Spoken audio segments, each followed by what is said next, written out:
My client Annie actually dated a guy for 4 months and they kind of took the relationship to the next level and she gave him the keys to her condo. And that was literally the last time that she ever heard from him. That's the point that he chose to ghost her. And the weirdest part was that he lived in the same town as her. And that is a different story. But tell me that you haven't heard some story of someone completely being ghosted. And if you haven't heard this term ghosted before, it literally means that you're in a relationship with someone who all of a sudden is gone, seemingly dead, like a ghost that might be there, but you can't see them. They're gone. It's horrible, but they actually have a name for this. It's actually called ghosting because it's such a common phenomenon. And the absolute worst part about getting ghosted isn't necessarily that you just lost a relationship. That would seem like it's the worst part, but the actual worst part about being ghosted is the self-blame that almost always comes with it. And this is what I hear, and it's so sad and frustrating of, what did I do? Why did I push him away? Why did he leave me? It all centers around how somehow you did something wrong.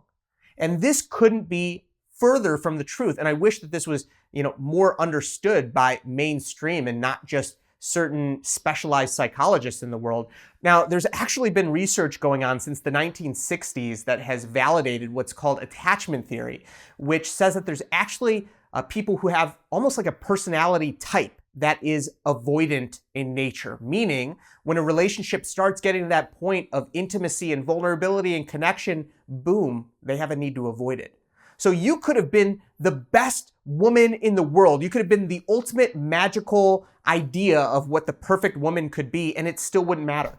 He would still feel the need to avoid that relationship. Now, this is really critical to understand because I promise you that either you or someone you know has struggled with blaming themselves for not being able to attract a quality man when there's scientific evidence showing that there's certain situations where you absolutely have no control.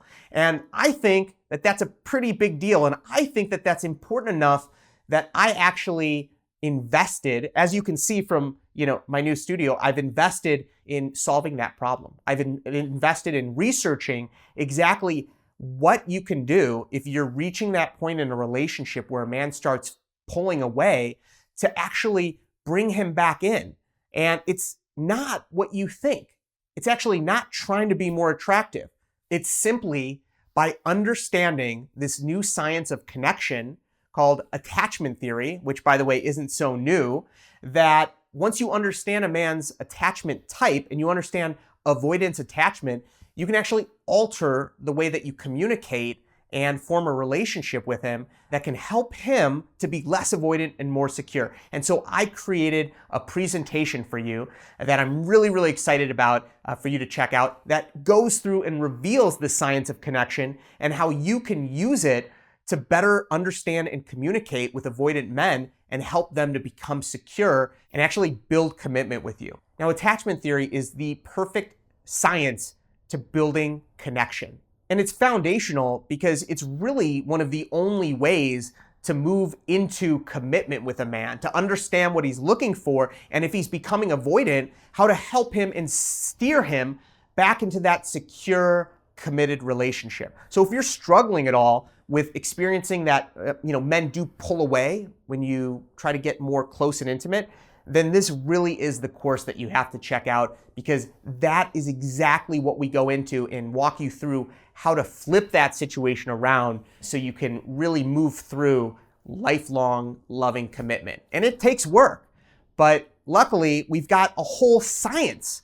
We've got a whole industry. We've got decades of research, of scientific research. And even with all of that research, what I go into in this presentation is still going to be a bit controversial. And it actually goes against what almost all of the dating coaches are talking about right now, which is insane to me. And it's frustrating. And I'll talk to you a little bit more about that. And I'm not sure how long I'm going to keep this online because at the end of that video, I'm actually going to show you a special limited time offer. So you're going to want to click the link beneath this video and check it out today because it really does have all of the latest research and conversations that I've been getting into with not only the most secure, healthiest people that I know in the best relationships, but also with the top psychologists in the world. I've been working with them, and I'm really excited for you to check out my newest presentation. Just check it out in the link below, but do it today, and I'm excited for you to see how it's going to completely change your understanding of men.